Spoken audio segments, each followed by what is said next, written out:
बहुत समय पहले की बात है। बहुत बड़े भूमाकर राज करते थे तुम्हें महान राजा भीमम के नाम से जाना जाता था। सब कुछ था तुम्हारे पास, पर शांति नहीं थी। इसीलिए शांति की खोज में अपना संपूर्ण राज अपने पुत्रों को सौंप कर मलय पर्वत की ओर चल दिए। अनेक वर्षों की तपस्या के बाद तुम्हारे तप की कीर्ति चारों ओर फैलने लगी और फिर सच्चे तपस्वी की धूप में तुम्हारी ख्याति से प्रभावित होकर महर्षि उलट तुमसे भेंट करने आए। राजा भीमरथ, आपने ईश्वर की प्राप्ति के लिए सब कुछ छोड़ दिया, पर अपना अभिमान नहीं छोड़ पाए। इसीलिए मेरे आगमन पर सम्मान के साथ खड़ा होना तो दूर, मेरा अभिवादन भी नहीं किया। अभिमान तपस्वी का गुण नहीं होता है राजन, अभिमान राक्षसी गुण है। इसलिए मैं आपको श्राप देता हूँ कि आप अगले जन्म में एक राक्षस के रूप में जन्म लेंगे, एक राक्षस के रूप में जन्म लेंगे। मुझे क्षमा कर दीजिए महर्षि, मैंने जानबूझकर आपका अपमान नहीं किया है। मैं तो यहाँ पर शांति की खोज में आया था। अपने भीतर के संसार में गहरे सोच विचार में डूबा हुआ था मैं। मुझे क्षमा कर दीजिए महर्षि, मुझे क्षमा कर दीजिए। अपनी भूल का आभास प्रायश्चित की ओर पहला पग होता है। मैं अपना श्राप तो वापस नहीं ले सकता, परंतु आपको एक वचन अवश्य दे सकता हूँ। जब भी प्रभु नारायण का अवतार होगा, आपको उचित समय पे वो वरदान देंगे जिसकी आप लंबे समय से प्रतीक्षा कर रहे हैं।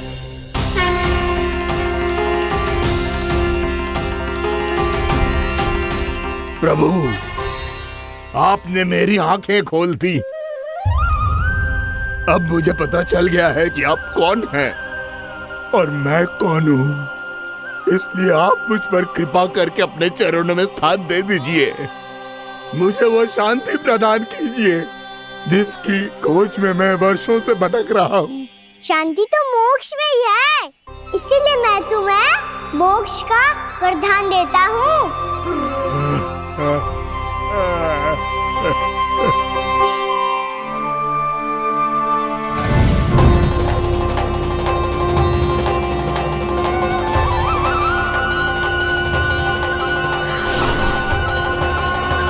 प्रभु की ये लीला सदैव स्मरण रखी जाएगी।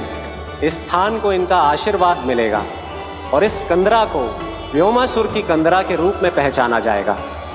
भविष्य में अनेक ऋषि मुनियों की शरण स्थली बनेगी ये कंदरा।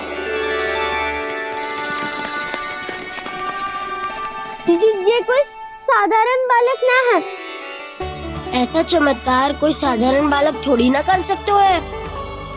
तुम सत्य कह रहे थे बलराम, कान्हा सच्ची में भगवान ही है। तभी तो सब देवता इसे बसाने और इसकी ओर से युद्ध करने आते हैं। तुम सब ऐसे आंखें फाड़ के क्यों देख रहे हो मुझे?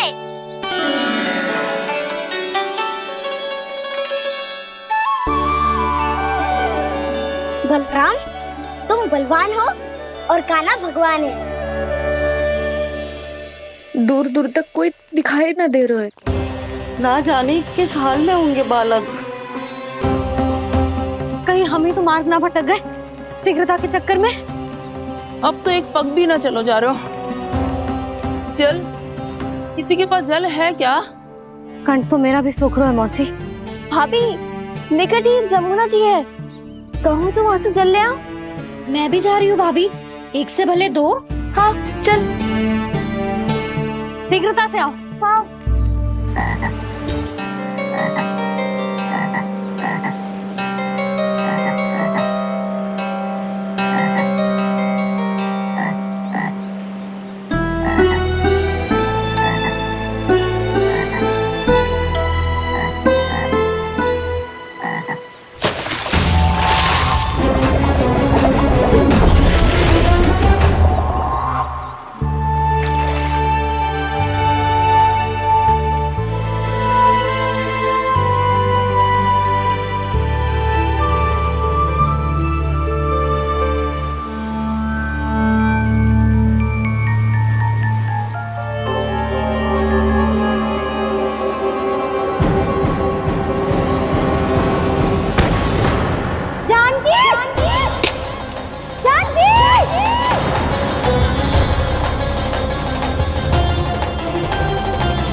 जानकी, जानकी,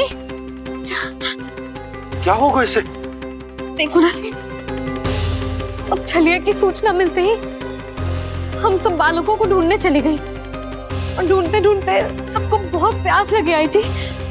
तो जानकी जमुना जी की नदी से जल लेने गई और उसने जमुना जी का पानी पिया और उसकी जेदशा हो गई। बालक कहाँ है? वो ठीक तो है ना? ऊपर ऊपर से सब ठीक है, पर भीतर से बहुत भयभीत है सब। जानकी तो बिल्कुल नीली पड़ गई है। लग तो है विष फैल गया है इसको पूरे तन में। मथुरा के सर्वश्रेष्ठ विदेह जी को बुलाए गए हैं उसके उपचार के लिए। जैसे ही इसने जल को मुंह से लगाया, ये गिर पड़ी। चटपटाने का अवसर भी ना मिलो। हाँ वैद्य जी, और निकटी मृत पशु भी पड़े हुए थे। हाँ, मैंने भी अस्थियां देखी थी। इसका तो यही अर्थ हो सकता है कि समस्या वहाँ के जल में ही हो। वैद्य जी, आप रोगी की नाड़ी पे ध्यान दो ना। जे गोपिया क्या कह रही है उसे सुनने की आवश्यकता ना है। जब तक विष के कारण का पता नहीं चल जाता, हम उपचार कैसे कर सकते हैं रानी जी? जी, वो निकट ही यमुना जी में एक विशेष क्षेत्र है।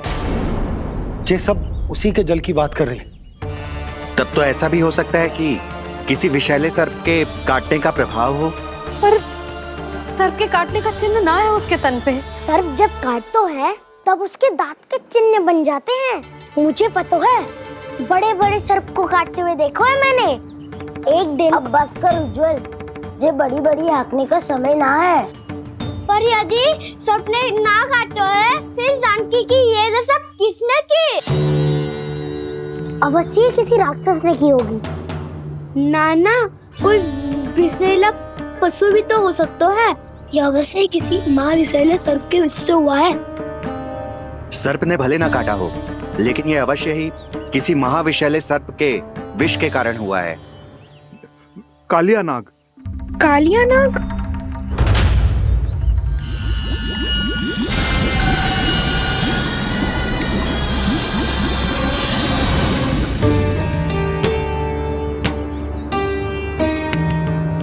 संकेतों से तो ऐसा लगता है कि जानकी ने कालिया नाग के क्षेत्र के विशाल जल पी लियो है। कालिया नाग एक लोक सुरती है, कल्पना में गढ़ी हुई एक कथा, और कछु ना है। हमें जाके पता लगाना पड़ेगा। पर हमें वहां जाने से मना किया है ना बड़ों ने। उज्जवल सही कह रहे हो है। इस समय जानकी के स्वार्थ से अधिक महत्वपूर्ण और कछु ना है। जानकी हमारे लिए ही जलाने गई थी जी। ना मैं उसे जाने देती ना जैसा वो तो। वैद्य जी, आप शीघ्र कछु करो, कैसे भी कछु भी करो, पर इसके प्राण बचा लो। यशोदा, धैर्य रखो, श्री नारायण पर विश्वास रखो, वो सब ठीक कर देंगे।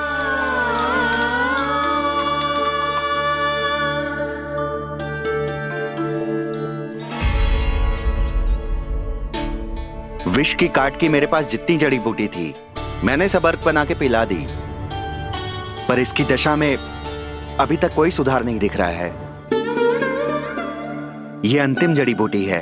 अगर इससे भी चमत्कार नहीं हुआ, तो फिर जो नारायण की इच्छा।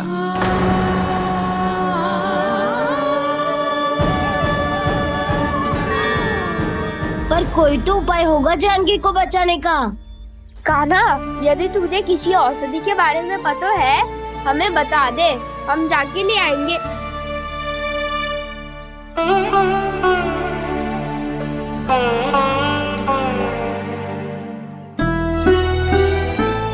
हे नारायण, हे प्रभु, मेरी जानकी के प्राण बचा ले प्रभु। या तो मैं अपने आप को कभी क्षमा न कर पाऊंगी। ये सारी मेरे ही कारण बनाई थी। उसकी रक्षा करो प्रभु, मेरी पुकार सुनो। कान्हा, तूने हमें वत्सासुर से बचाया था ना? और बकासुर से भी तो। और छलिया से भी तो तूने ही बचाया था ना हमें। क्या ऐसा कोई उपाय ना है जानकी को बचाने का? धनवंतरी,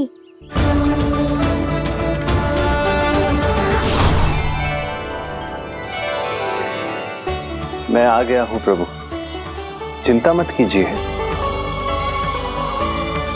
आपके आदेश का पालन अवश्य होगा। यशोदा मैया,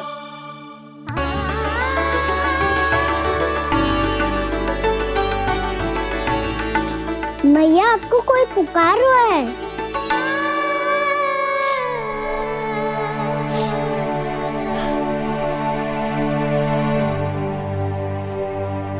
चिंता मत करो मैया, अब धनवंतरी जी आ गए हैं और सब संभाल लेंगे। धनवंतरी जी कौन है? जिन्होंने संसार का आयुर्वेद दिया, आरोग्य के देवता, वे श्री नारायण के अवतार।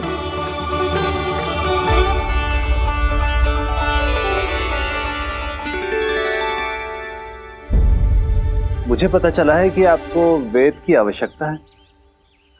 हाँ हाँ, भीतर आइए। आइए आइए बैठे जी। जी रहे। मथुरा का सर्वश्रेष्ठ वैद्य अर्थात मैं यहाँ आ चुका हूँ और रोगी को जितनी औषधि की आवश्यकता थी सब दे चुका हूँ।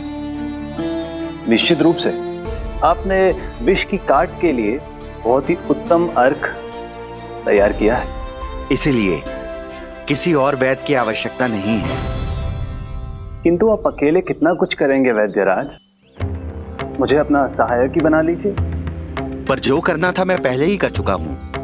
हाँ, वो तो आप कर चुके हैं, बस रोगी के तन से विष निकालना शेष है ना वैद्यराज? हाँ हाँ, बस वही शेष है। इनके रक्त को विष रहित करने में मैं आपकी सहायता करूंगा। पहले ये संजीवनी मानी जाने वाली इन लाल फूलों की बूटी को भी घिसना है ना?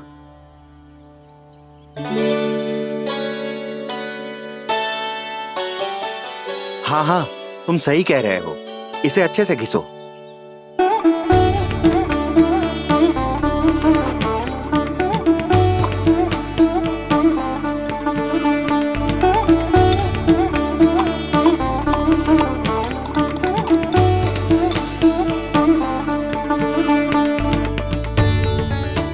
और ये नीले फूलों को भी तो मिलाना है ना? हाँ हाँ, अच्छे सहायक बन सकते हो तुम, ऐसे ही श्रम करते रहो।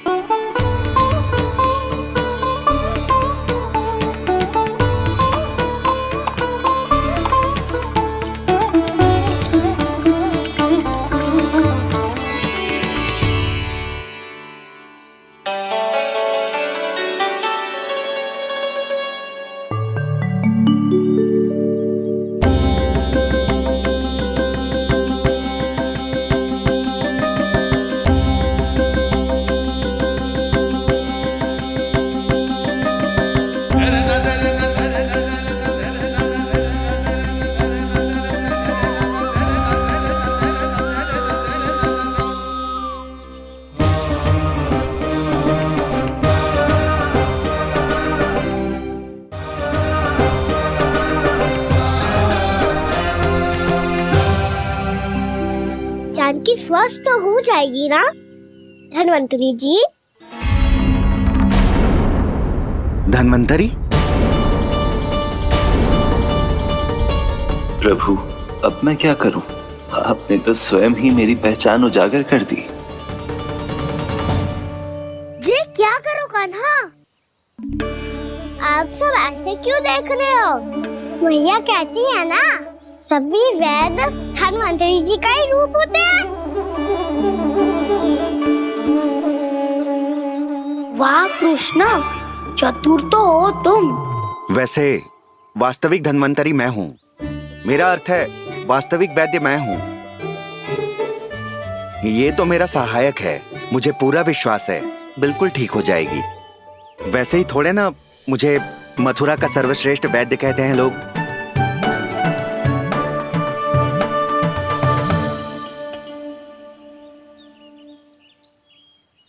जसोदा भाभी, जसोदा जी, जानकी को चेतना आ गई। जानकी, जानकी, जानकी, तू ठीक है ना? क्षमा करना भाभी, मैं आपके लिए जल ना ला पाई। बस बहुत भूख लगी है। मैं अभी कछु लाती हूँ। जानकी, माखन खाओगी?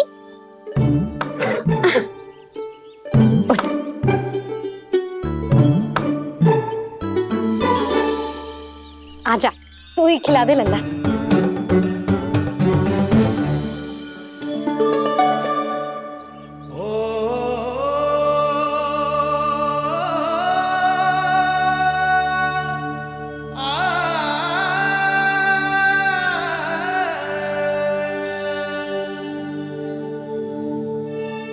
तुम सब मेरे लल्ला को माखन चोर कहती हो ना? आज देखो, अपना ही माखन जानकी को खिला रहे हो।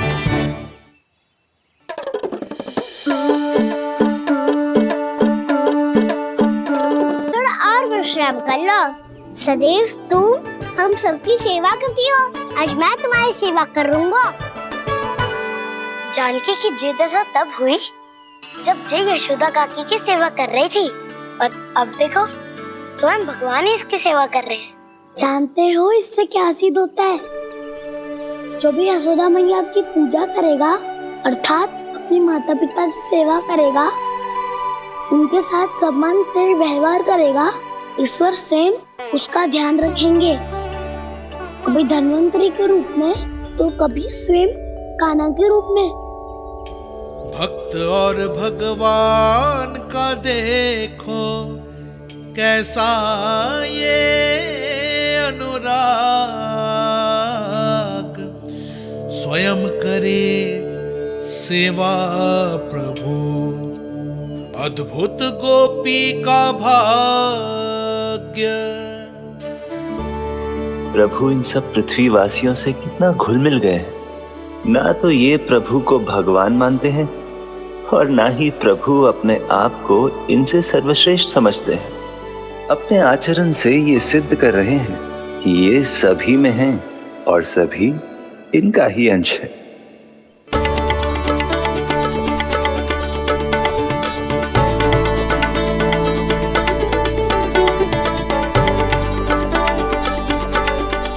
प्रभु, अब मुझे जाने की आज्ञा दीजिए।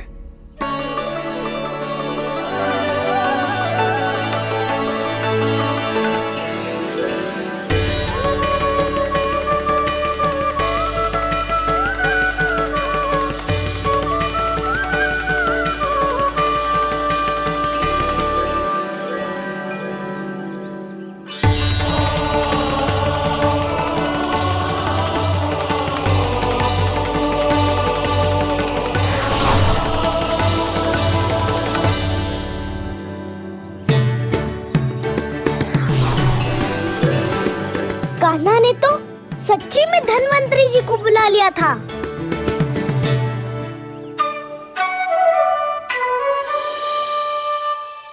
जब से कान्हा का जन्म हुआ है ना, मैं तब से देख रही हूँ, तब से हम पे कोई भी संकट आती है ना, तो अचानक से कोई अपरिचित हमारी सहायता करने आ जाता है, और जाते समय कान्हा की आज्ञा लेके जाते है, और कभी कभी तो इसे प्रभु बोल के जाते है। बाबा संभालो।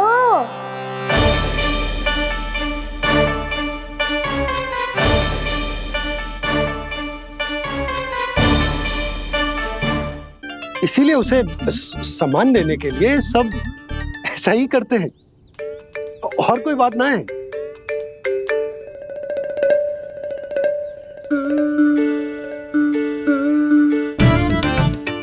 अब जे मेरे लल्ला को ऐसे क्यों घूर रहे हैं? बुरी दृष्टि लगाएंगे क्या? वैद्यराज जी, आपके सहायक तो गए, अब आप यहाँ क्यों हो?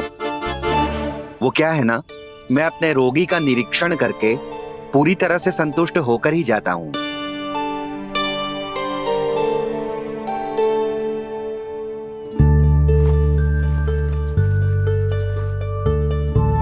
हाँ, संकेत तो अच्छे हैं। कल सुबह तक बिल्कुल ठीक हो जाएगी।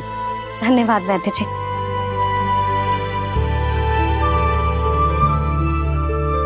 बस तो फिर हम कल पकड़न पकड़ाई खेलेंगे जानकी।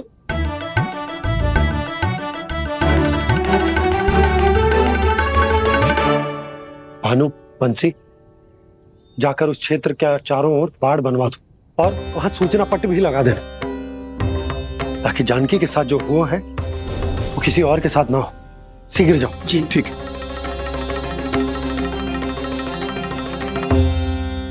बाड़ और सूचना पट लगवाने से समस्या का समाधान नहीं होगा बाबा। निर्दोष पशु सूचना पट देखकर भी कुछ समझ नहीं पाएंगे।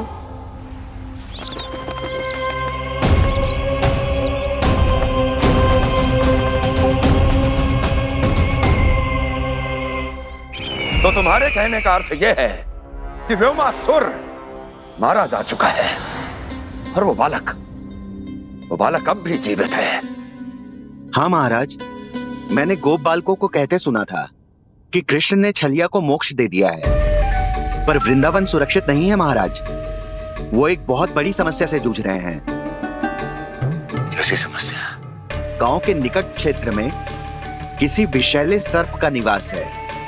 उसके विष का प्रभाव इतना भयानक है महाराज, जैसे विष ना हो, स्वयं हलाहल हो। मेरी कोई भी औषधि रोगी का उपचार नहीं कर पा रही थी। निकट के क्षेत्र में कहाँ है वो सर्प? गोप मानते हैं कि वो सर्प गांव के निकट यमुना नदी के जल में रहता है। मुझे तो लगता है महाराज, ये कालिया नाग की कथा कोई किंवदंती या लोक श्रुति नहीं, एक सच्चाई है, एक विषैली सच्चाई।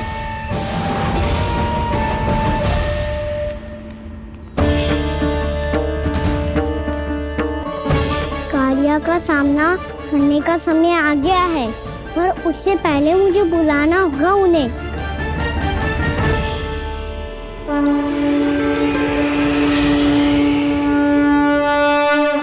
संसार के दारुण भय का नाश करने वाले, सभी कष्टों का हरण करने वाले, विश्व का समस्त ऐश्वर्य प्रदान करने वाले, कमल जैसे लोचन, मुख और चरणों वाले आजानुभुज श्री राम को मैं बार बार नमस्कार करता हूँ।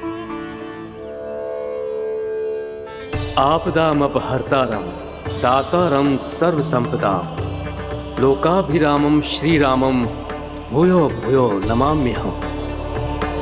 कागभूसोंडी कागभूसोंडी कागभूसोंडी।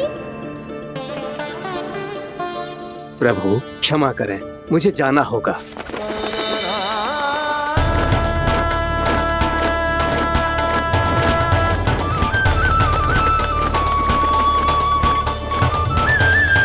प्रणाम प्रभु।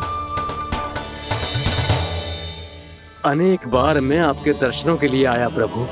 कभी नंद भवन के झरोखों से आपके दर्शन करके चला जाता था, तो कभी दूर किसी वृक्ष की आड़ से आपको निहार लिया करता था। आज आपने स्वयं मुझे बुलाकर धन्य कर दिया प्रभु।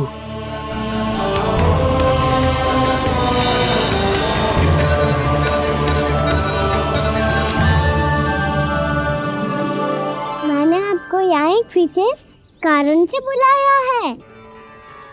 आपके श्राप से इस कालिया नाग को मुक्त करने का समय आ गया है।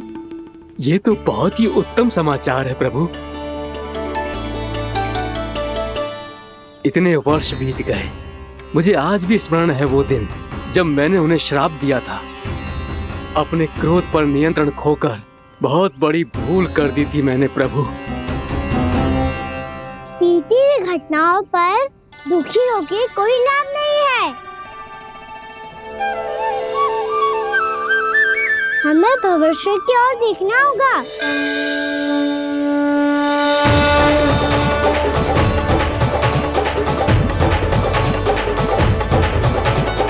आदेश कीजिए प्रभु, क्या आज्ञा है आपकी? जब मैं कालिया नाग का सामना करने जाऊं तो आप यही रहेगा। आपको अपने आप पता चल जाएगा कि कब क्या करना है। और हाँ, लौटते जाते समय नारद मुनि से कहिएगा वो आकर मुझसे भेंट करे। अवश्य प्रभु, प्रणाम। क्या इसने सच्ची में देवर्षि नारद को बुलाया है?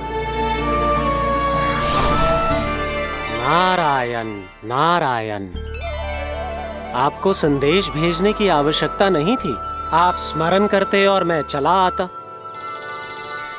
तुम्हारा कल्याण हो नारद।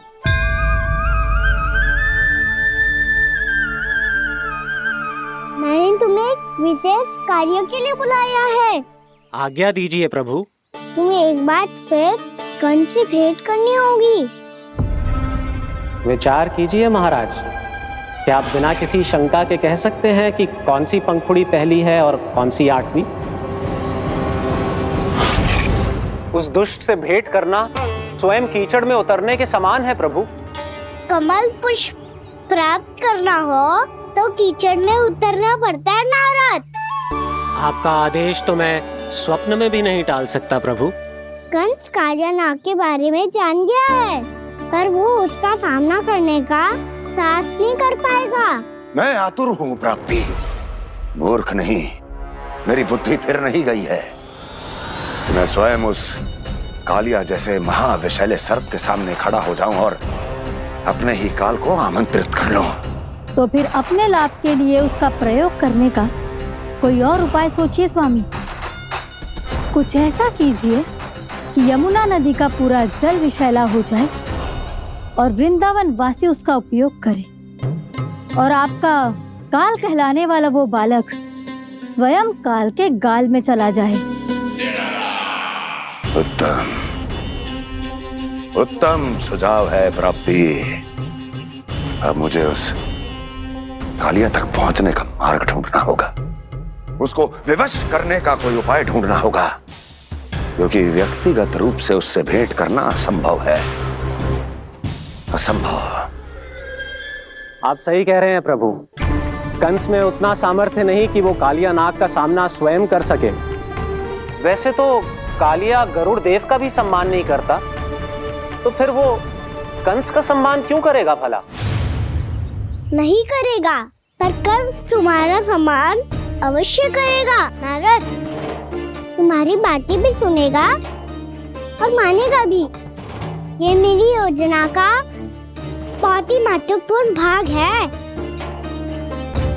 तुम कंस के पास जाओ और कहो कि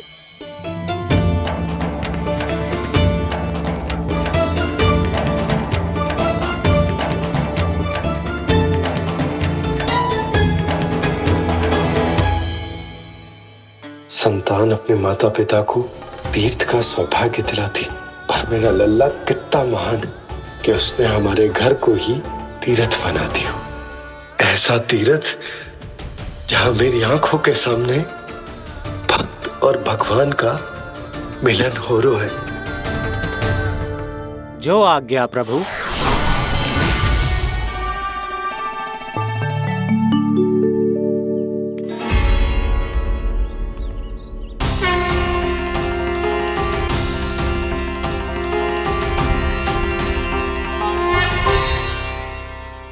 बाबा। कान्हा, ये सब क्या चल रहा है? पहले काग भुसुंडी जी और फिर जे नारद जी। क्या योजना बना रहे हो तुम? कान्हा, बताना लल्ला, क्या सोच रहे तू? कान्हा देख, अगर तुझे अपने बाबा को ना बताना हो ना, अपने भक्त को बता दे। क्या सोच रहे हो लल्ला? क्या करने वाले हो आप?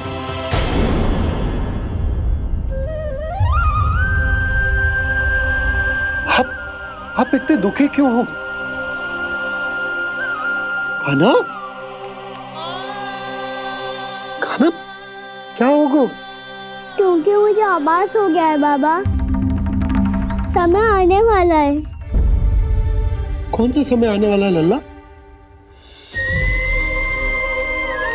शीघ्र ही सब कुछ बदलने वाला है। भैया को मेरा सत्य पता चल जाएगा बाबा।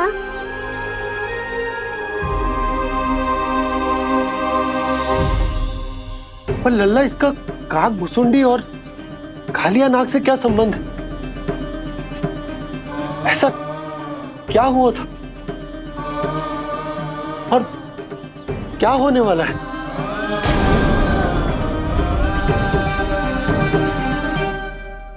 जो होने वाला है बाबा, उसका संबंध उससे है जो सैकड़ों वर्ष पहले हुआ था। महर्षि भृगु के एक वंशज थे वेद शिरोमणि, जो विंध्याचल की पहाड़ियों में साधना कर रहे थे। तभी वहाँ अश्वशिरा नाम के एक दूसरे मुनि आमंत्रण के बिना ही आ गए। कितना सुंदर और शांतिपूर्ण आश्रम है। यहाँ प्रभु की साधना करने में बहुत आनंद आएगा। शीघ्र ही अश्वशिरा मुनि उपस्थिति के कारण होने वाले व्यवधान से बाध्य होकर वेद शिरोमणि ने अपनी आंखें खोली। कौन हो तुम और यहाँ क्या कर रहे हो? आपके आश्रम में बहुत शांति है मुनिवर। साधना करने के लिए बहुत ही उत्तम स्थान है ये। मैं चाहता हूँ कि मैं भी यहाँ। आप यहाँ साधना करना चाहते हैं, लेकिन इतना भी नहीं जानते कि किसी के आश्रम में प्रवेश करने से पहले उसकी आज्ञा लेनी चाहिए। आप ये भी नहीं जानते कि यदि कोई यज्ञ कर रहा हो तो बिना अनुमति के वहाँ प्रवेश करने से उसकी यज्ञ साधना भंग हो सकती है। आप क्या साधना करेंगे मुनि? आप तो साधना के योग्य ही नहीं हैं। इतना अपमान! एक मुनि के मुख से इतने कड़वे शब्द शोभा नहीं देते। मैं तुम्हें श्राप देता हूँ, जितनी विषैली तुम्हारी जिह्वा है उतने ही विषैले सर्प बन जाओ तुम। और ऐसा सर्प जो सांस भी ले तो निकट का वातावरण दूषित हो जाए। तुम्हारे इस दुस्साहस के लिए मैं तुम्हें श्राप देता हूँ कि तुम अभी इसी क्षण कौवा बन जाओ, और ऐसा कौवा जो कांव कांव करके अनर्गल प्रलाप करता रहे।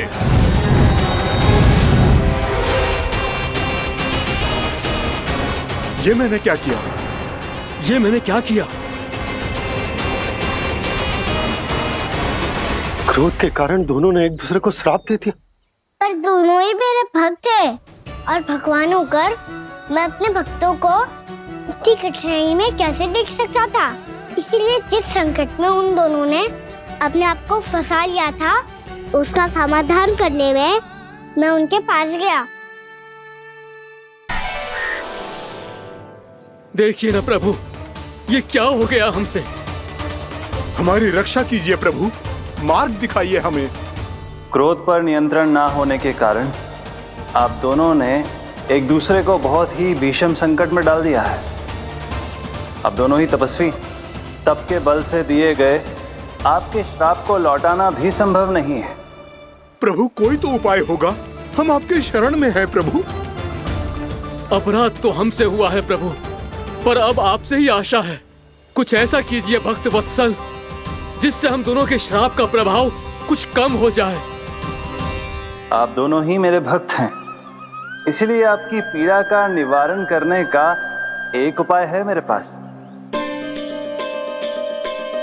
वेद शिरोमणि, जब आप कालिया नाग बनेंगे तो आपको मेरे चरणों को अपने शीश पर धारण करने का सौभाग्य मिलेगा।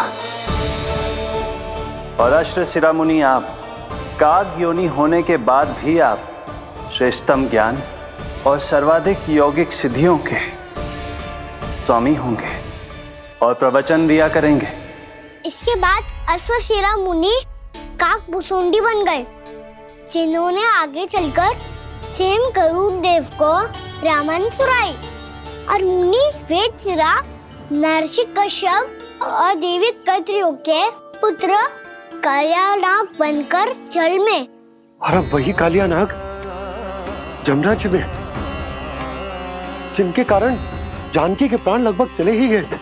अब कालिया नाग को उचित स्थान पर भेजने का समय आ गया है बाबा। पर ये तो अच्छी बात है कान्हा, वेदशिरा मुनि को दिया हुआ तुम्हारा वचन भी पूरा हो जाएगा। जमुना जी की शुद्धि भी हो जाएगी। इस सब के बाद भी तुम दुखी क्यों हो? क्योंकि इसके बाद मैया के सामने मेरा रहस्य खुल जाएगा बाबा। उन्हें पता चल जाएगा कि उनका बालक कोई साधारण बालक ना है। भविष्य में जो होने वाला है उसे सबके सामने घटने से रोकना मेरे लिए भी संभव ना होगा। मैया को सब पता चल जाएगा। क्या पता चल जाएगा रे मुझे?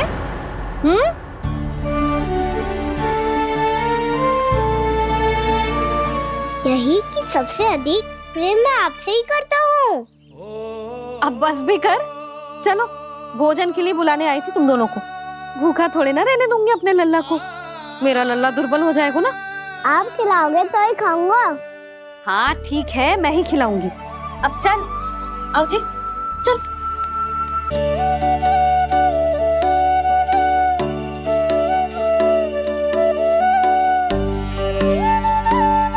मैया खेलो ना मेरे साथ। मैया सुनो ना, मेरी बात ना मानोगी? अभी बहुत कार्य पड़े लल्ला। देख, जानकी को औषधि भी देने जानो है ना। औषधि मैं दे दूंगा, फिर तो खेलोगी ना आप मेरे साथ? पिछले कुछ दिनों से अपनी मैया का अधिक से अधिक प्रेम पाने का प्रयास करो है कान्हा। इसका तो एक ही अर्थ हो सकता है कि कछु बहुत बड़ो होने वालो है। कान्हा रुक जा लल्ला। कान्हा क्यों तंग कर रहा है? मैया को पहन लेना। कान्हा, कान्हा, ये क्या करो तूने?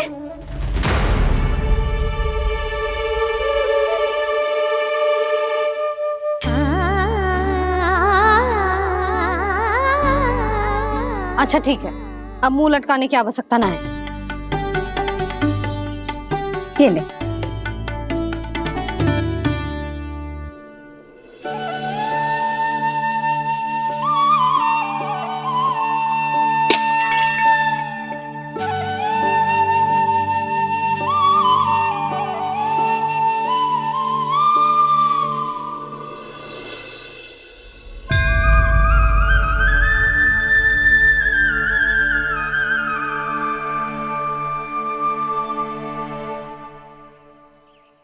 तंग करे मैया को खिजाए, खेले रूठे मनाए,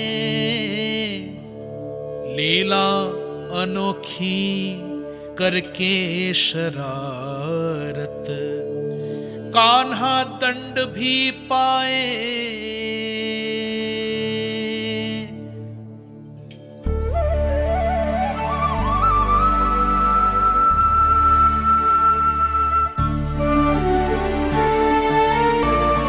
रूठना मनाना, खेलना खिलाना, पहले शरारत करके क्रोध दिलाना और फिर क्षमा मांग लेना, ये सब जानबूझकर कर रहे है कान्हा। जैसे जीवन भर के लिए अपनी मैया की ममता को अपने हृदय में समेट कर रखना चाहते हो। कैसे कैसे करूं उस कालिया से मित्रता, कैसे करूं उसका उपयोग?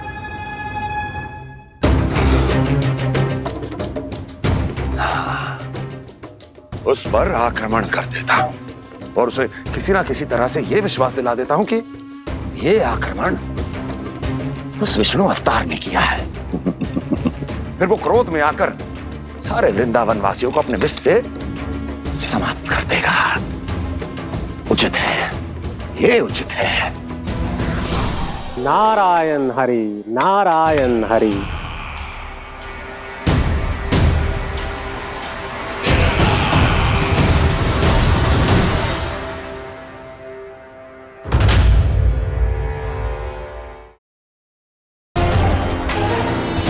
वाह, मुझे मेरी असफलताएं स्मरण कराने आए हैं, मेरे घाव को खुरेदने आए हैं, उन पे नमक छिड़कने आए हैं।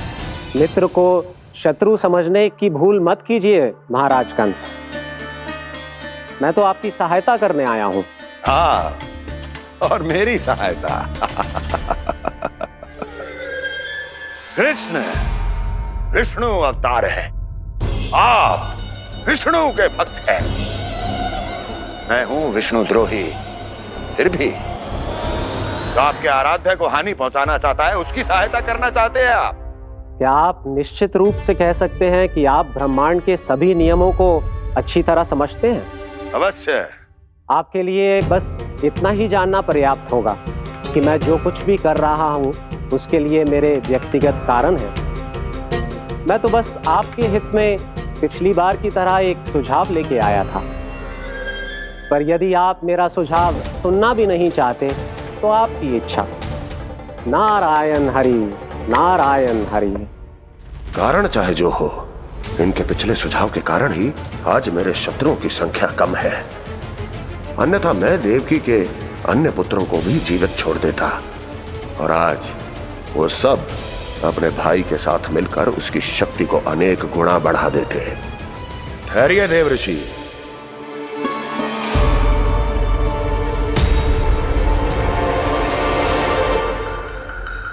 बताइए, क्या सुझाव है आपके पास? मेरे सुझाव का नाम है कालिया नाग।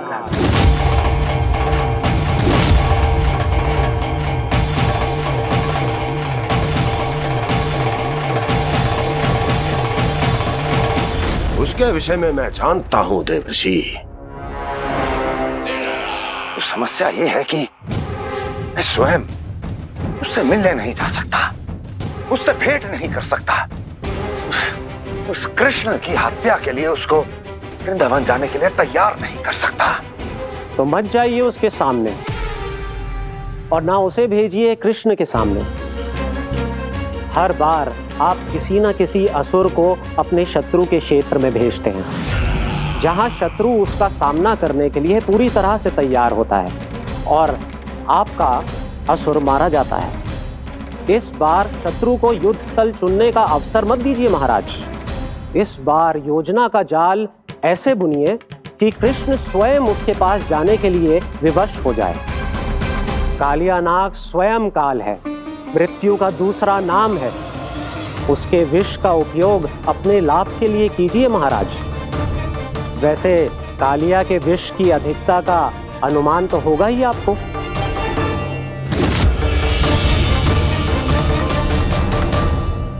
एक बार जो उसके क्षेत्र में पहुंच गया, फिर उसके विष से बचना असंभव है। उचित सुझाव है देवर्षि, उचित सुझाव है। देवर्षि, उस छलिया विष्णु की भक्ति करते करते आप भी उसके रंग ढंग सीख गए हैं। उचित है, उचित है।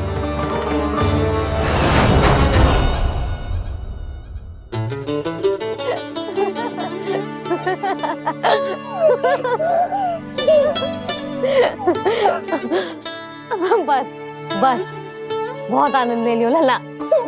बस अब दूध पी ले। ठहर ठहर, गर्म है। जी ले ले।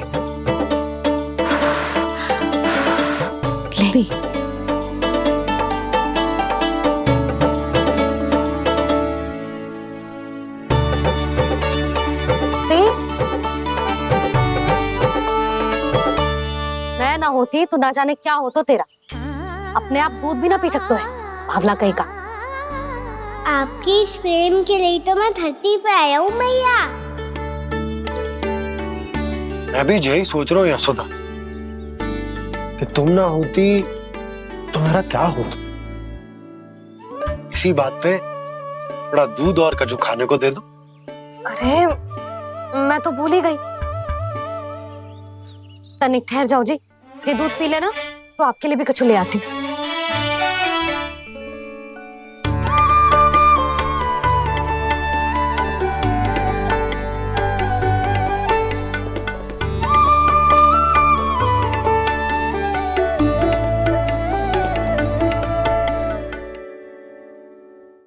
प्रणाम महाराज। आपकी आज्ञा के अनुसार बिल्कुल वैसा ही पत्र तैयार किया है जैसा आप चाहते थे।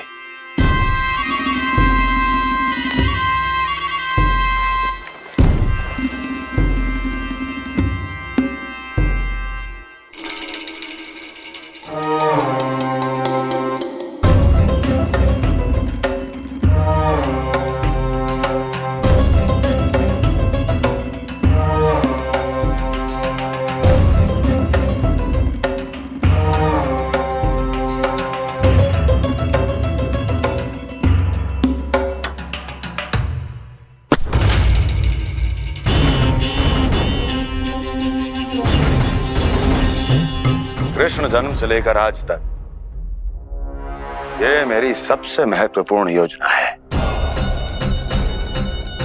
इसका सफल होना निश्चित है दूत, किंतु केवल वही करना जैसा मैंने कहा है। जाओ।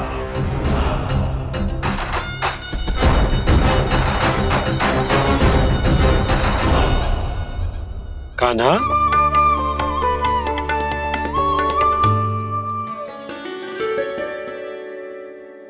क्या होगा? बाबा, मैं चाहता हूँ कि मैया की स्वामता क्रिस्टल फ्रेम की वर्षा मुझ पे सरते ऐसे होते रहे। वो तो होती रहेगी लल्ला। अपने लल्ला के लिए किसी मैया का प्रेम कभी कम हो सकता है भला? नंदराज, वो मथुरा से एक दूत आयो है महाराज कंस का राजपत्र लेके।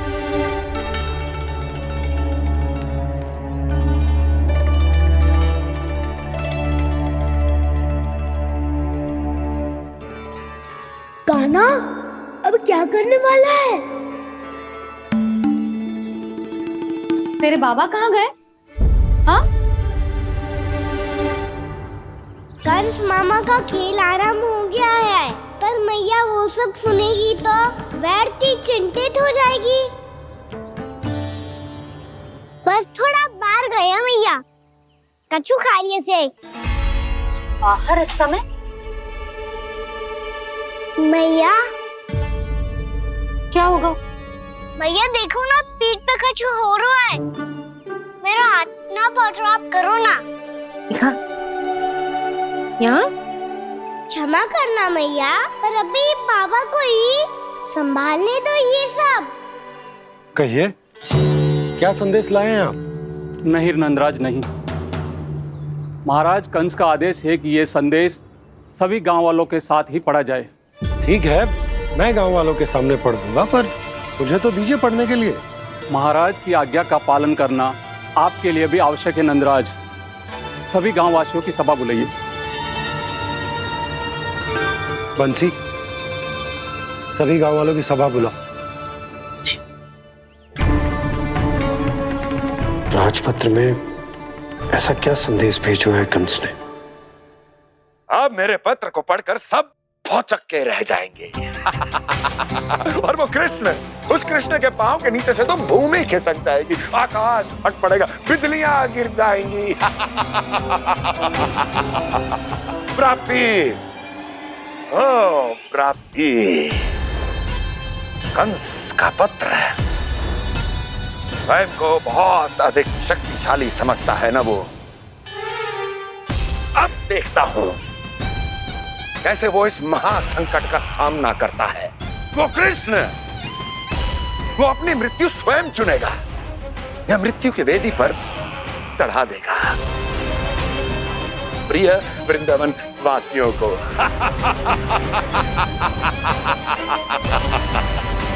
अब आएगा आनंद प्राप्ति, अब आएगा आनंद। सबको इकट्ठा करवा के ही पढ़वाएगो। अवश्य ही कोई विशेष संदेश दिया होगा कंस ने। मैं भी यही सोच रही हूँ सुलक्षणा जी, कछु ना कछु तो विशेष है, और जे हो क्या सकता है? हाँ, बात तो सही है। ऐसा क्या हो सकता है? सभी गांव वासियों के सामने कहा जाए, कछु तो विशेष अवश्य लग रहे हैं। बाहर तक कोलाहल क्यों हो रहा है? मैया, मैया, अब क्या होगा? मैया देखो ना, सर पे कछु हो रहा है। लल्ला, नारायण ने तुझे हाथ दिए हैं ना? पीठ की बात अन्य थी। अपने सिर की सेवा स्वयं कर। सर पे तो हाथ पहुंच रहा है ना?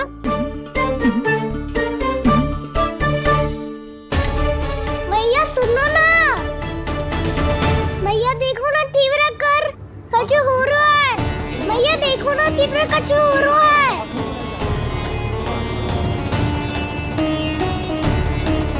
सब लोग आ चुके हैं, अपना संदेश सुनाइए आप। गोपराज नंद और सभी वृंदावन वासियों को सूचित किया जाता है कि मथुरा अधिपति और आप सभी के महाराज कंस ने कल सुबह भव्य पूजा का आयोजन किया है। इसके लिए राज्य को वृंदावन के क्षेत्र के निकट यमुना नदी के मध्य में खिलने वाले 1 कोटि कमल के पुष्पों की आवश्यकता है।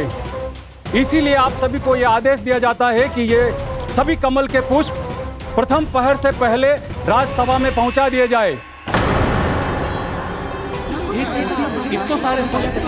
भी प्रथम पहर से पहले कैसे हो सकते हैं? यदि आप ऐसा करने में असफल रहे तो इसे राज आज्ञा का उल्लंघन माना जाएगा और राजद्रोह के आरोप में आप सभी को कड़े से कड़ा दंड दिया जाएगा। स्मरण रहे, यदि कल की पूजा में इन 1 कोटि कमल के पुष्पों का ना पहुंचने के कारण कोई व्यवधान आया तो समस्त वृंदावन वासियों को दोषी माना जाएगा और पूरे गांव को निवासियों सहित धूल में मिला दिया जाएगा। कल प्रथम पहर तक का ही समय है आप सबके पास।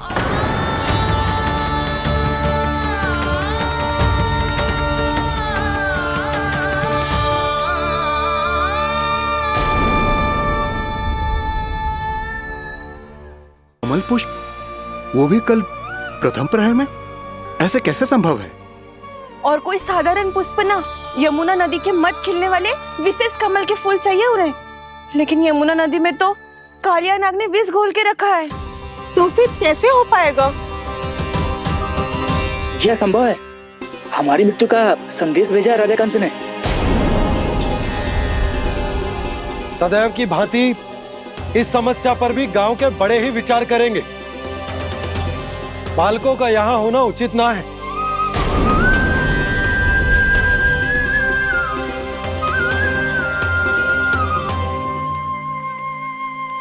लल्ला, ले जगेंद ले, जा अपने सखाओं के साथ खेल।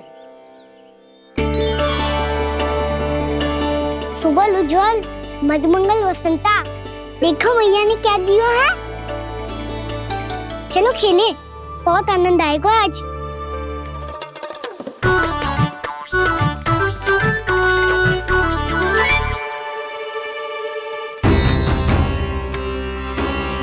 भानु, बंसी, जाओ और शीघ्र ही वो घेरे का कार्य समाप्त करो।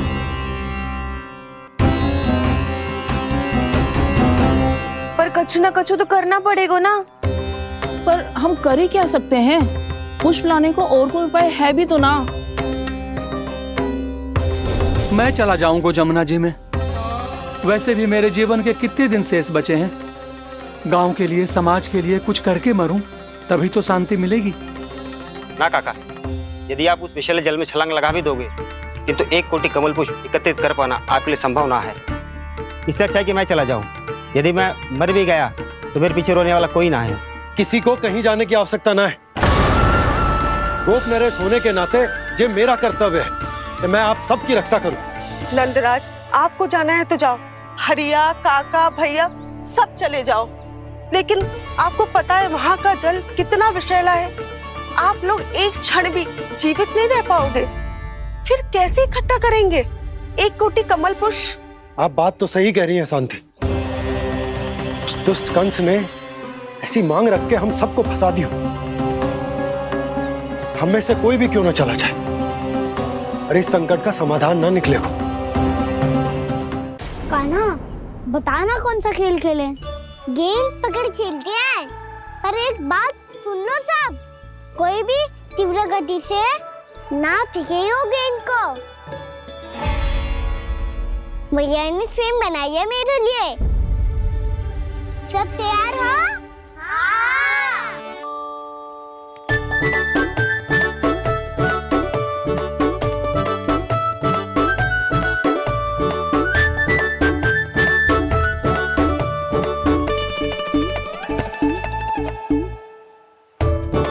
मुझे दो।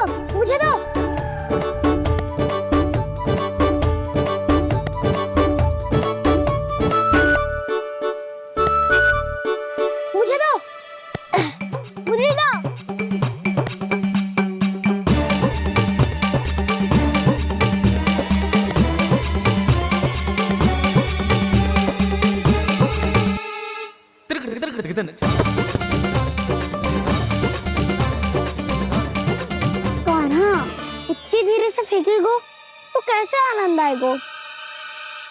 थोड़ा बल लगा के फेंक।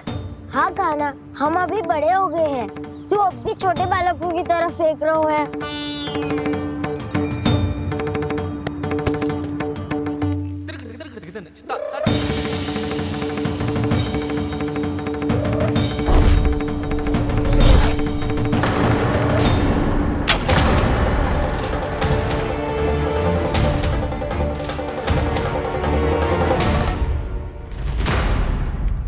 दीदी जी क्या करो कान्हा, गेंद तो डूब गई।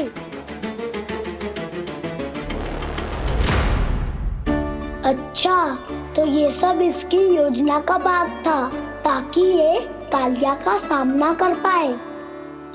तुम सबने तो कही थी तीव्र गति से फेंको, देखो फिकवा दी ना मेरी गेम मुझसे नदी में।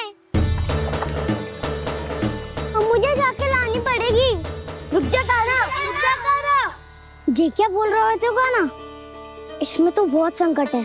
कोई भी संकट मेरी मैया का उपहार खोने से बड़ा ना है। बहुत प्रेम से बना के उन्होंने दी थी। हे नारायण, कोई उपाय समझ में ना आ रहा है। भैया, अब कैसे करेंगे हम अपने गांव की रक्षा? कीड़े पड़ेंगे उस दुष्ट को।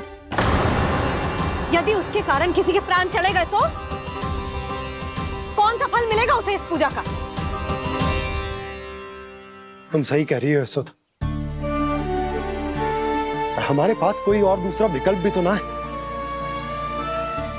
यदि हमने मथुरा की राज आज्ञा का पालन ना किया तो इसका दुष्परिणाम पूरे गांव को भुगतना पड़ेगा।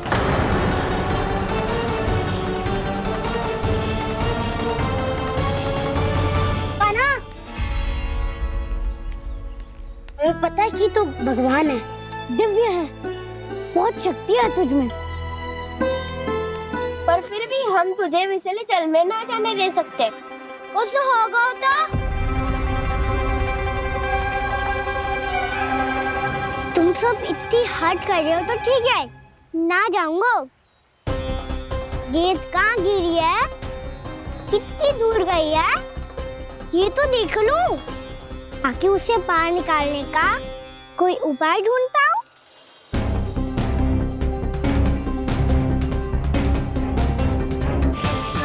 हाँ।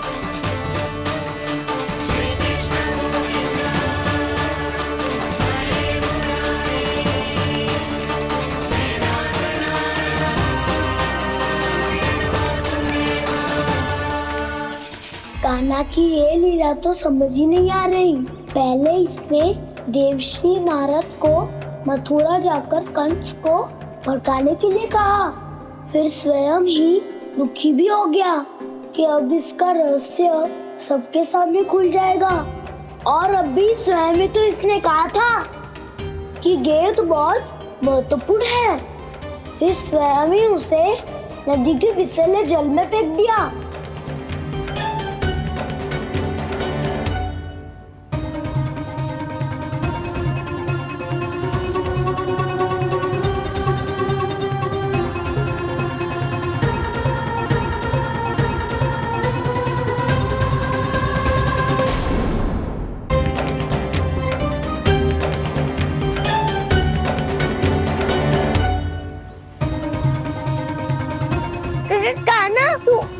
ऊपर क्यों चढ़ रहा है? अरे ऊंचाई से देखूंगा तभी तो गेंद दिखेगी।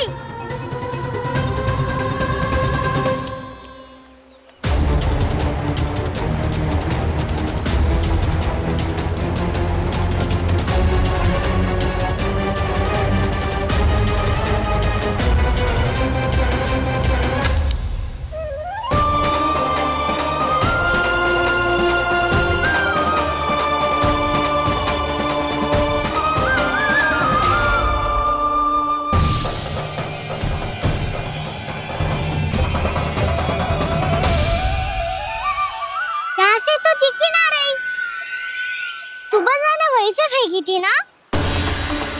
ना वहाँ से फेंकी थी। कहाँ से? देखा ना वहाँ से। समझ ना आ रहा, ठीक बताना कहाँ से फेंकी थी?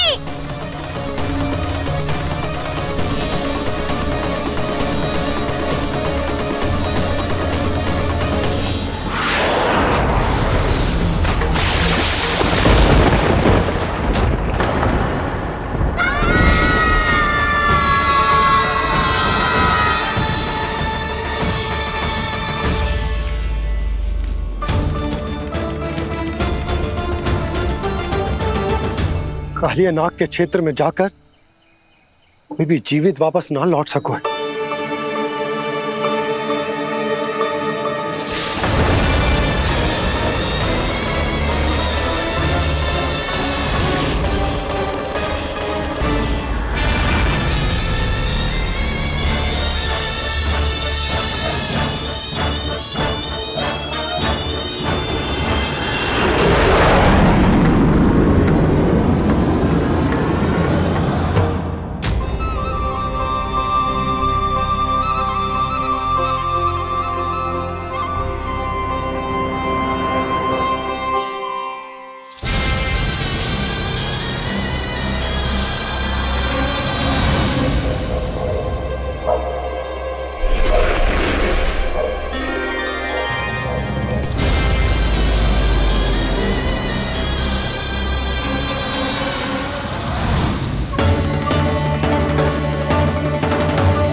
ये क्या किया वाना ने? कालिया नाग तो उसे देखते ही निकल जाएगा।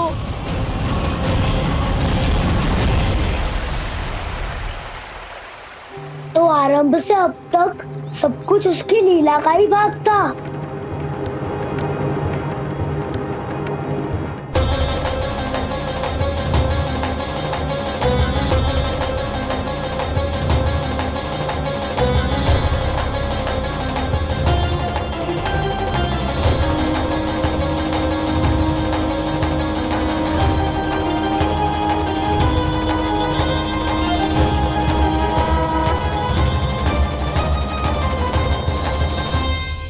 इतना सुंदर रूप, मन मोहने वाली मुस्कान, अद्भुत तेज और भगवान जैसी दिव्यता। कौन हो तुम? हाँ, तुम्हें देखकर तो हम सब सम्मोहित ही हो गए।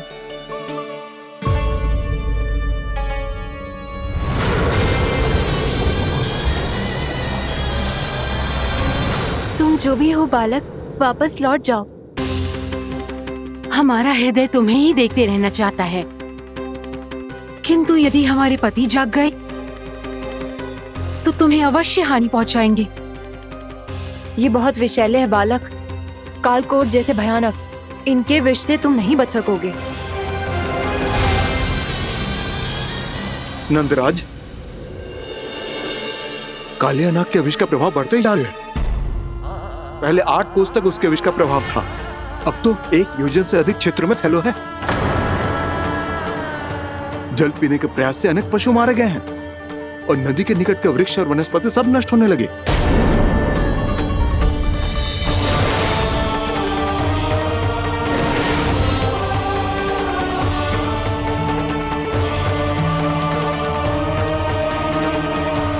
इनके विष की तीव्रता इतनी अधिक है बालक कि इनके संपर्क में आने वाले को तड़पने का भी अवसर नहीं मिलता। इनके विष की अग्नि क्षण भर से भी कम समय में प्राणवायु को जलाकर राख कर देती है।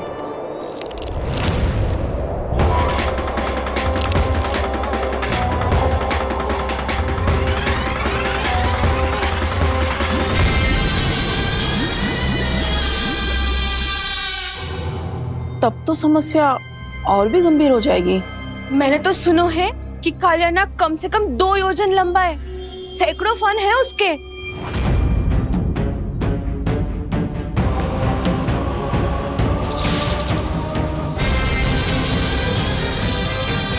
इसका अर्थ तो ये है कि हम दोनों ओर से फंस गए। एक और कंस को 1 कोटि कमल पुष्प देने जो कि कालिया नाग के क्षेत्र में पड़ते हैं, और दूसरी ओर उस कालिया नाग का विष यमुना जी के क्षेत्र में बढ़ता ही जा रहा। इसके कारण हम ही नहीं, निर्दोष पशु पक्षी भी संकट में। इन दोनों समस्याओं का एक ही समाधान है, उस कालिया नाग का सामना करें। और ये ना समझ हारो कि हम ये करेंगे कैसे, क्योंकि ये बात साधारण मनुष्य के बस की ना, हमारे लिए ये असंभव है।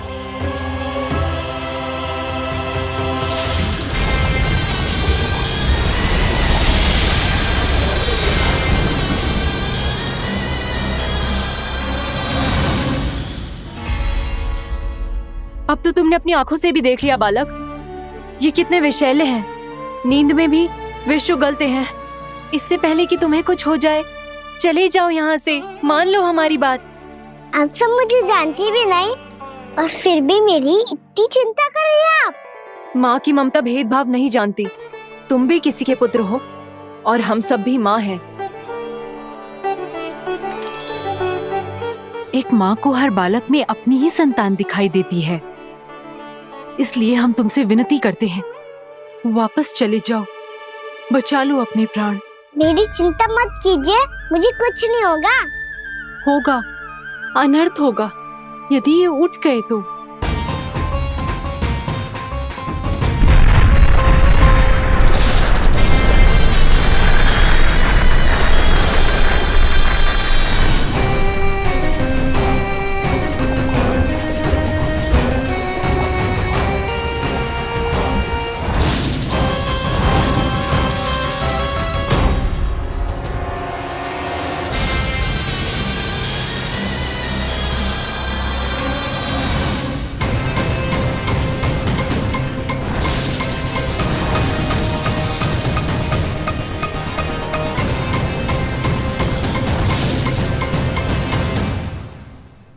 सामने होते हुए भी अपने इश्क को केवल वही देख सकता है जो अपना अभिमान त्याग चुका हो।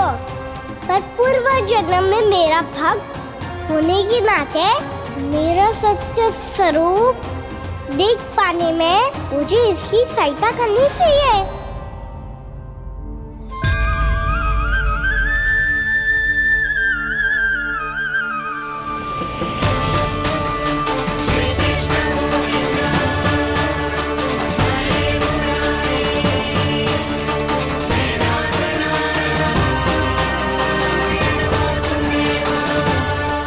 देखो हमारा छोटा सा कान्हा कैसे डट के खड़ा हुआ है। इतने विशालकाय, इतने महाभयंकर सबके सामने।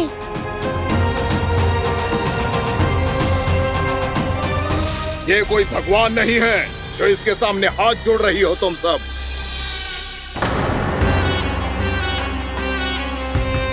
एक सामान्य साधारण बालक है ये, जो ये तक नहीं जानता कि इसके सामने है इसका काल, कालिया। तू कौन है बालक? मेरे इतने निकट आकर भी तू जीवित कैसे है? मेरी नहीं, अपनी चिंता करो कालिया। बहुत मनमानी कर ली तुमने। अब बस मैं तुम्हें रोकना हूँ। अब बस मैं तुम्हें रोकना हूँ। मैं तुम्हें रोकना हूँ। बित्ते भर का है तू, मेरे विष के बारे में जानता ही क्या है? और कहता है मुझे रोकने आया है। किससे? किससे रोकना चाहता है तू मुझे? मुझे क्रोध दिलाने की भूल मत कर बालक। अपनी फुंकार से ही तेरी इस मुस्कुराहट को अंतिम मुस्कुराहट बना सकता हूं मैं। शीघ्र बता, कौन है तू और किसने भेजा है तुझे? तुम्हें आवाज भी है कि अपनी पुकारों से तुम कितना विष भूल चुके हो। पवित्र यमुना नदी को कितना दूषित कर दिया तुमने। और यही नहीं, तुम्हारे कारण निकट के जीव जंतुओं, वृक्ष, वनस्पतियों सबको हानि पहुंच रही है। तो क्या? मुझे उससे क्या? मुझे है आपत्ति है मुझे तुम्हारे इस व्यवहार से, और इसीलिए तुम्हें यहाँ से जाना होगा। यहाँ से जाना होगा।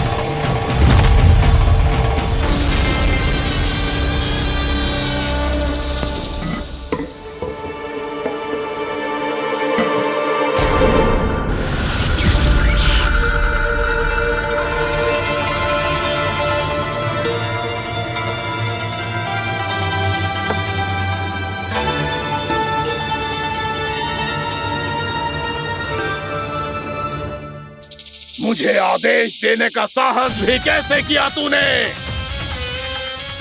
इस क्षेत्र को मैंने अपना राज्य बनाया है, मेरा परिवार रहता है यहाँ,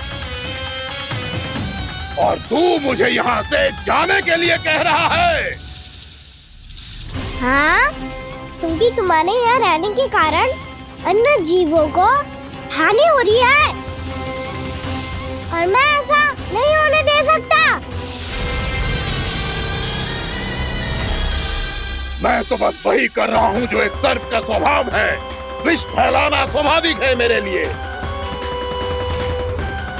इसलिए मुझे चुनौती मत दे बालक। चुनौती तो मैं दे चुका हूँ कालिया। अब तो बस तुम्हें स्वीकार करनी है।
मैं भी चेतावनी दे रहा हूँ, यहाँ से चले जाओ।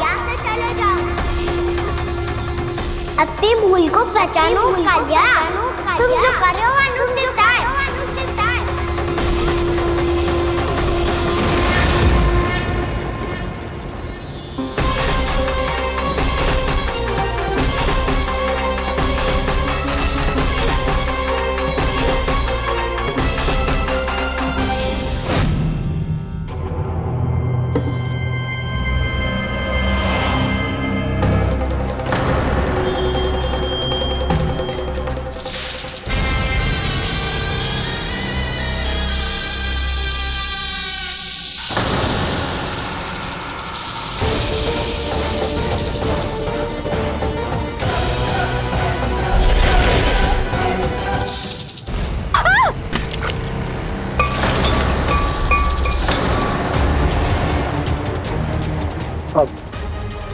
मैं आता हूँ। क्या हो गया सुधा? मुझे आवाज हो रहा है जी, कछु ना कछु गड़बड़ है। यशोदा, जो समस्या हमारे सामने है, हम सभी उसका समाधान खोजने में जुटे। तुम विश्वास करो, मैं कोई ना कोई समाधान अवश्य ढूंढ लूंगा। हम कैसे भी करके वो कमल के पुष्प उस कंस तक पहुंचा देंगे। नाना, समस्या उससे कहीं अधिक है, उससे कहीं अधिक बड़ी, उससे कहीं अधिक भयानक है।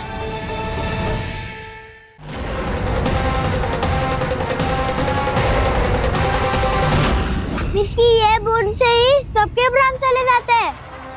इसने तो विस्की धारियां फेंके हुए खाना पे। कान्हा कैसे बच्चे को अधिक विष से? इसका विष तो क्या, ये सर स्वयं भी छू तक नहीं पाएगा हमारे कान्हा को।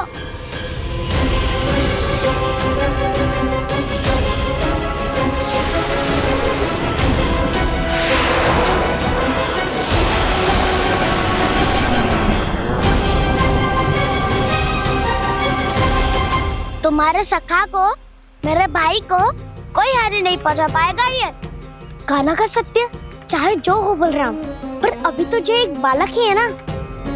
देखो कैसे विष के कारण स्थिर हो गया है।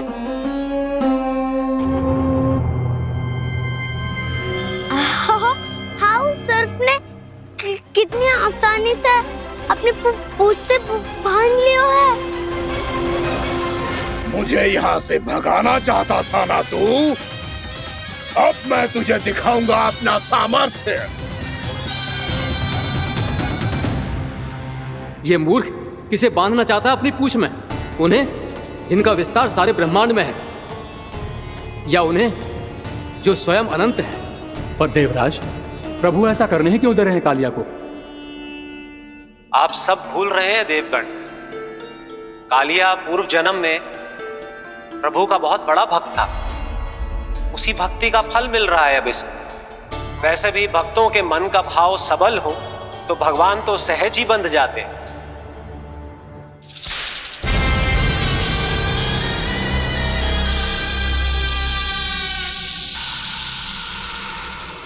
बलराम, तुमने ही तो कही थी कान्हा को कछु ना होगो। देखो दुष्ट ने चारों ओर से जकड़ लियो है।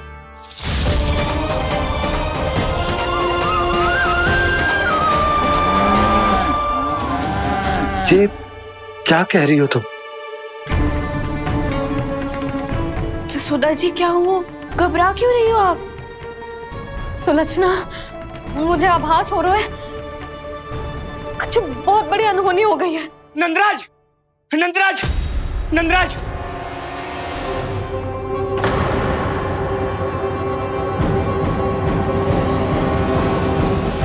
नंदराज, कान्हा ने जमना नदी में छलांग लगा दी है।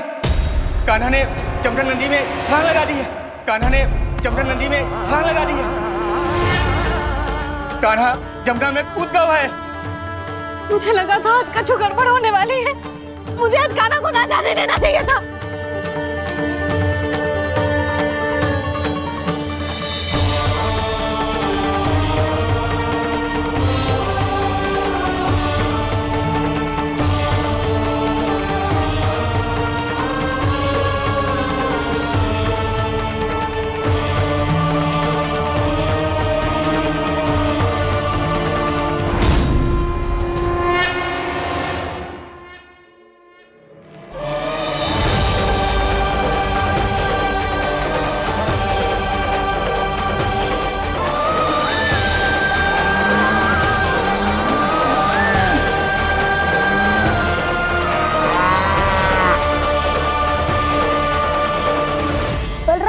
कछु करो ना।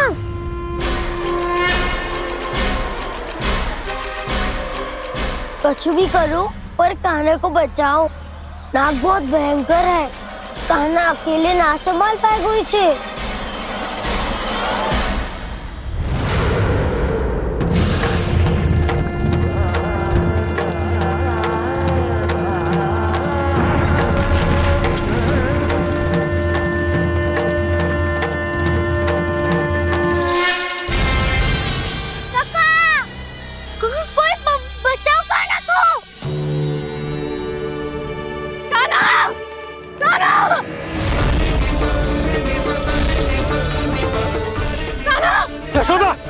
यशोदा रुको। छोड़ दो मुझे, छोड़ दो मुझे। रुक जीजी, संभालो। बावली हो गई क्या? जीजी संभालो। कान्हा,